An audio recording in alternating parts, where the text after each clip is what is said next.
கர்த்தராகிய இயேசுவின் இனிமையுள்ள நாமத்தில் நான் உங்களை வாழ்த்துகிறேன், வரவேற்கிறேன். இந்த நாளுகளில் தேவனுடைய வார்த்தையுமாய் உங்களோடு கூட ஆயிருக்க கர்த்தர் கிருபை செய்திருக்கிறார். அவர் உண்மையான தேவனும் நம்மை ஆசீர்வதிக்கிறவரும் நம்மோடு கூட இருக்கிறவருமாயிருக்கிறார். இந்த நாளுகளில் தேவன் நமக்காக பெரிய காரியங்களை செய்தவராயிருக்கிறார்.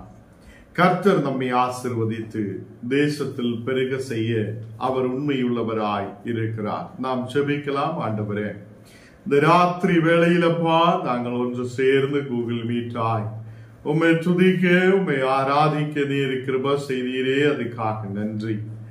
ஆண்டவரே, இந்த நாளுகளில் நாங்கள் ஒன்று சேர்ந்து உம்முடைய வார்த்தைகளை பகிர்ந்து கொள்ளும் போது ஆண்டவரே, உம்முடைய பிரசன்னம் எங்கள் நடுவில் இறங்குவதற்காக ஸ்தோத்திரம். நீரே பரிசுத்தராய் எங்களை வழி நடத்துதவராய் எப்போதும் பாதுகாக்குதவராய் எங்களோடு கூட இருக்கிறதற்காக ஸ்தோத்திரம். இன்னைக்கு வந்திருக்கிற ஓரோ மக்களையும் நீர் ஆசீர்வதித்து பலப்படுத்துவதற்காக ஸ்தோத்திரம். அவங்களுடைய குடும்பங்களில் தெய்வீக சமாதானம் உண்டாகட்டும். ஆண்டவரே, வர வேண்ட மக்களுக்காக ஜெபிக்கிறேன். தடைகளை மாற்றி இந்த மக்கள் எத்தனை வேகத்தில் ஆண்டவரே கடந்து வர நீர் கிருபை செய்ததற்காக ஸ்தோத்திரம். உம்முடைய தெய்வீக பிரசன்னத்தால் நீர் எங்களை ஆசீர்வதித்து வழி நடத்தும். எல்லா பலவீனதைகளும் விடுவியும் கர்த்தரே. இந்த நாடுகளில் தேசத்தில் ஆசீர்வதித்து பெருக செய்ததற்காக ஸ்தோத்திரம். ஓரோ குடும்பங்களிலும் ஆயிருக்கிற மக்களுக்காக ஜெபிக்கிறேன். அம்மக்களுடைய குடும்பங்களில தேவைகள் சந்திக்கப்பட்டு ஆசீர்வாதத்தோடு விடுதலோடு ஆண்டவரே வெற்றியோடு முன்னாடி கடந்து வர நீர் கிருபை செய்ததற்காக ஸ்தோத்திரம். நீரே பரிசுத்தராய் கூட இரும். எங்களை முற்றிலும் தாழ்த்துகிறேன், ஒப்பு கிடைக்கிறேன். இந்த நாடுகளில் அப்பா அநேகாயிரம் மக்கள் வியாதியோடு பலவீனதையோடு கண்ணீரான சூழ்நிலையோடு ஆயிருக்கும் போது ஆண்டவரே ஒரு பெரிய விடுதலை கொண்டு நிரப்பி நீர் ஆசீர்வதித்து வழி நடத்துவதற்காக ஸ்தோத்திரம். எங்களை முற்றிலும் தாழ்த்துகிறேன், அர்ப்பணிக்கிறேன் இயேசுவின் நாமத்தில் தனபிதாவே, ஆமேன், ஆமேன். கர்த்தர் நம்மை ஆசீர்வதித்து வழி நடத்துவார். அவர் நம்மோடு கூட இருந்து நம்மை வழி நடத்துதவராய் எப்போதும் நம்மை ஆசீர்வதித்து வழி நடத்துதவராய் அவர் நம்மோடு கூட இருக்கிறார். யோவான் 8ஆம் அதிகாரம் അതിന്റെ 23ാമത്തെ വചനം നാം വാസിക്കല. യോവാൻ 8ആം அதிகாரம் അതിന്റെ 23ാമത്തെ വചനം. அவன் அவர்களை நோக்கி, நீங்கள் தாழ்விலிருந்து உண்டானவர்கள், நான் உயரத்திலிருந்து உண்டானவன். நீங்கள் இந்த உலகத்திலிருந்து உண்டானவர்கள், நான் இந்த உலகத்திலிருந்து உண்டானவன் அல்ல. இங்கே நமக்கு பார்க்க முடியுது, இயேசு இந்த உலகத்தில் இருந்து உண்டானவர் அல்ல. இயேசு நம்முடைய இடையில் அது சரீரமாக மாம்சமாக அவர் நம் மத்தியில் கடந்து வந்தவர். அவர் நம்மை இந்த உலகத்தில் கடந்து வந்து நம்மை நேசிக்கிற, இந்த உலகத்தில் கடந்து வந்து நம்மோடு கூட அதை நம்மை ஆசீர்வதிக்கிறவராய், நம்மை பாவங்களிலிருந்து விடுதல் கொடுக்கிறவராய் அவர் நம் மத்தியில் கடந்து வந்திருக்கிறார். தேவ பிள்ளைகளை, இயேசு நம்முடைய இந்த உலகத்தில் நம்மை தேடி வரும்போது அவர் இந்த உலகத்தாலே உருவாயவர் அல்ல. இயேசு இந்த உலகத்தாலே உருவாயவர் அல்ல. அவர் அதை மேலானவர்களாய் உயர்ந்தவராய் உயரத்திலிருந்து உண்டானவர்களாய் அவர் காணப்படுகிறார். அப்போ இங்கே நாம் 23ாமത്തെ வசனத்தில் வாசிக்கும் போது, நீங்கள் இந்த உலகத்திலிருந்து உருவாயவங்களாய் இருக்கிறார் என்று அங்கு இருக்கிற யூதர்களோடும் மக்களோடும் அவர் பேசுகிறார். அப்போ அவர் சொல்லுத வார்த்தை, அவன் அவர்களை நோக்கி, நீங்கள் தாழ்விலிருந்து உண்டானவன், நீங்க தாழ்விலிருந்து உண்டாயவர்களாயிருக்கிறார், நான் உயர்ந்தவரிலிருந்து அதை உண்டானவர் என்று இங்கே காணப்படுகிறார். உயர்விலிருந்து உண்டானவர்கள் என்று காணப்படுகிறார். கர்த்தர் பிள்ளைகளே, இயேசு இந்த உலகத்தில் இருந்து உண்டானவர் அல்ல. அநேகர் இந்த உலகத்தில் வந்திருக்கலாம். செல்வங்கள் இருக்கிறவங்க, பணங்கள் இருக்கிறவங்க, நல்ல படித்தவங்கள், ஆரோக்கியம் உள்ளவங்கள், இந்த உலகத்தில் அநேக அற்புதங்கள் செய்தவங்கள் அநேகர் இருக்கலாம். அவங்கள் இந்த உலகத்திலிருந்து உருவாயவங்களாயிருக்கிறார். அப்போ தாழ்விலிருந்து உருவாயவங்களாயிருக்கிறார், மண்ணிலிருந்து எடுக்கப்பட்டவங்களாயிருக்கிறார். அவங்கள் இந்த உலகத்தில் கடந்து வந்து மரித்து அடக்கம் பண்ணப்பட்டு மண்ணிலேக்கு சேர்ந்தவங்களாயிருக்கிறார். இயேசு அப்படி அல்ல. இயேசு அவர் உயர்விலிருந்து உண்டானவராய் இருக்கிறார். அப்போ கர்த்தருடைய பிள்ளைகளே, இயேசு நமக்கு யோவானில் பார்க்க முடியும். யோவான் 1ஆம் அதிகாரம் அதில் பார்க்க முடியும். அவர் ஆதியிலே தேவனாய் இருந்தவர். ஆதியிலே வார்த்தை இருந்தது, வார்த்தை தேவனோடு கூட இருந்தது. அவர் ஆதியிலே அதை தேவனோடு கூட இருந்தவராய் இருந்தவர். அந்த வார்த்தை சரீரமாக இந்த உலகத்தில் கடந்து வந்திருக்கிறார். அந்த வார்த்தை மாம்சமாக இந்த உலகத்தில் கடந்து வந்திருக்கிறார். அப்போ கர்த்தருடைய பிள்ளைகளே, பரலோகத்தில் இருந்த பரிசுத்த ஆவியால் அவர் இந்த உலகத்தில் உருவாயிருக்கிறார். பரிசுத்த ஆவியால் உருவாயவர் இந்த தாழ்விலிருந்து உருவாயவரே மாதிரி அல்ல, நம்மை மாதிரி அல்ல, நாம் இருக்கிற மாதிரி அல்ல. கர்த்தருடைய பிள்ளைகளே, ஞானம் நீங்களும் இரத்தத்தால் உருவாயவராயிருக்கிறார். ஞானம் நீங்களும் அதை இந்த உலகத்தில் அதை ஏதோ இச்சைகளால் அதை உருவாயவங்களாய் இருக்கிறார். நாம் இயேசுவை பார்க்கும் போது அவர் பரிசுத்தராய் இந்த உலகத்தில் கடந்து வந்தவராய் இருக்கிறார். அப்போஸ்தலர்கள் 1ஆம் அதிகாரம் അതിന്റെ 2ാമത്തെ വചനത്തിൽ വാസിക്കും போது அவர் பாடுபட்ட பின்பு 40 நாளோളം அப்போஸ்தலருக்கு தரிசனமாய் தேவனுடைய ராஜ்யத்தை குறியவைகளே அவர்களோடு பேசி இருக்கிறார். அப்போ அந்த அப்போஸ்தலர்கள் 1ஆம் அதிகாரம் 2ஆம் வசனத்தில் சொல்லப்படுகிறது, அவர் பாடுபட்ட பின்பு, கஷ்டம் அனுபவித்த பின்பு, அவர் மரித்து அடக்கம் பண்ணப்பட்டு உயிர் தெழும்பிய பின்பு 40 நாளுகளோളം அப்போஸ்தலருக்கு தரிசனமாயிருக்கிறவராயிருக்கிறார். அப்போ இந்த உலகத்தில் இருந்து உருவாயவங்கள், இந்த தாழ்வில் இருந்து உருவாயவங்கள், அதே இந்த உலகத்தில் இருந்து உருவாய மக்கள் எப்போதுமே அவங்கள் மண்ணுக்கு மண்ணாய் சேருகிறார். இயேசு அப்படி அல்ல. அவர் உயிர்த்தெழும்பினவராய், அவர் 3ஆம் நாள் உயிரோடு எழும்பினவராயிருக்கிறார்.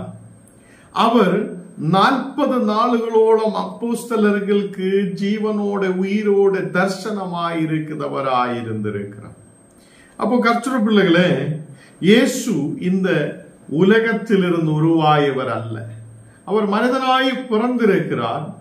அவர் பரிசுத்த ஆவியாலே அதை கர்ப்பவதி, அது அந்த மரியாவுக்குள்ள அதை பரிசுத்த ஆவியாலே அவர் இந்த உலகத்தில் கடந்து வந்திருக்கிறார். அப்போ தேவ பிள்ளைகளே, நாம் ஆராதிக்கிற இயேசு அவர் பரிசுத்தராயிருந்திருக்கிறார். நாம் ஆராதிக்கிற இயேசு அவர் பரிசுத்தராய் இந்த உலகத்திலிருந்து உருவாயவர் அல்ல, அவர் உயர்விலிருந்து உருவாயவராய் இருக்கிறார். கர்த்தருடைய பிள்ளைகளே, அது நமக்கு பார்க்க முடியும். அவர் ஆதியும் அந்தவுமாய் இருக்கிறார். அவர் அல்பாவும் ஒமேகாவுமாய் இருக்கிறார். அவர் பரிசுத்தராய் இருக்கிற நல்ல தகப்பனாய் இருக்கிறார். அப்போ பாவங்களால் மக்கள் அநேகர் உலகத்தில் சத்தவரை போலேயாயிருக்கிறார். இங்கே நமக்கு வசனத்தில் பார்க்க முடியும், அநேகர் இந்த உலகத்தில் அது பாவத்தினாலே இறந்து போகுதவங்களாயிருந்திருக்கிறார். அப்ப அது ஏன் என்று கேட்டால், இந்த மனிதன் இந்த தாழ்விலிருந்து உருவாயவனாயிருக்கிறார். அப்ப இயேசு அவர் உயர்விலிருந்து உண்டானவனாய் இருக்கிறார். அப்ப ரெண்டிலும் வித்தியாசம் இருக்கிறார். மனிதனிலும் இயேசுவிலும் நமக்கு அநேகம் வித்தியாசங்களை பார்க்க முடியும்.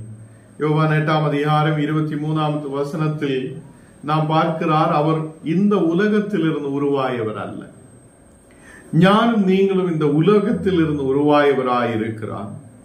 இயேசு அவர் அதே உயர்விலிருந்து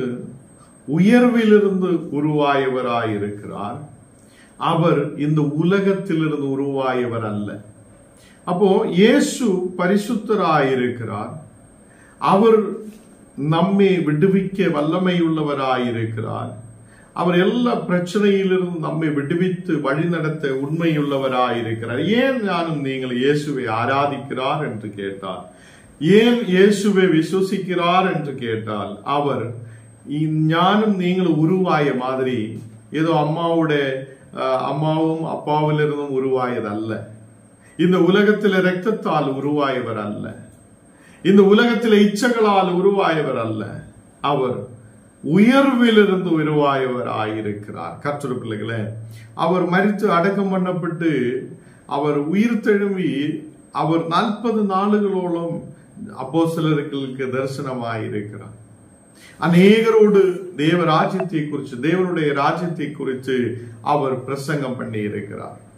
அங்கே 4வது வசனத்தில் அப்போஸ்தலர்கள் 1ஆம் அதிகாரம் அதில் 4வது வசனத்தில் வாசிக்கும் போது, அன்றையும் அவருடைய கூட வந்திருக்கும் போது அவர்களை நோக்கி, யோவான் ஜலத்தினாலே ஞானம் ஸ்நானம் கொடுத்திருக்கிறேன், நீங்கள் சில நாளுகளுக்குள்ள பரிசுத்த ஆவியினாலே ஞான ஸ்நானம் பெறுவீர்கள் என்றார். இயேசு இந்த உலகத்திலிருந்து அதை பரலோகத்திലേക്ക് எடுக்கப்படுவதற்கு முன்பாக அவர் சொல்லுகிறார், நீங்க பரிசுத்த ஆவியினாலே ஞான ஸ்நானம் பெறுவார்கள். பரிசுத்த ஆவியினாலே ஞான ஸ்நானம் பெறுவார்கள். அப்ப யோவான் தண்ணீரினாலே உங்களுக்கு ஞான ஸ்நானம் கொடுக்கிறேன். இன்னைக்கும் நாம் அநேகர் தண்ணீரினாலே ஞான ஸ்நானம் எடுக்கிறேன். வேதத்தில் சொல்லுகிறார், பரிசுத்த ஆவியினாலே நீங்கள் ஞான ஸ்நானம் பெறுவீர்கள். பரிசுத்த ஆவியாலே நாம் ஞானஸ்நானம் பெற்றவராய் மாற்றப்படுவீர்கள் என்று இயேசு அங்கே சொல்லப்படுகிறார். கர்த்தர் பிள்ளைகளே, இந்த நாளில் பரிசுத்த ஆவி நம்மை வழி நடத்துகிறார். அந்த பரிசுத்த ஆவி நம்மை இயேசுவுக்குள், அது தேவனுக்குள் நம்மை வழி நடத்துகிறார். நாம் இந்த உலகத்தில் ஆயிருக்கும் போது மனுஷனாய் இருக்கிற எல்லாவரும் தாழ்வில் இருந்து உருவாயவங்களாயிருக்கிறார். இந்த தாழ்வில் இருந்து உருவாயிருக்கிற ஞானம் நீங்களும் எப்போதும் மண்ணிலேக்கு தான் கடந்து செல்லுகிறார்.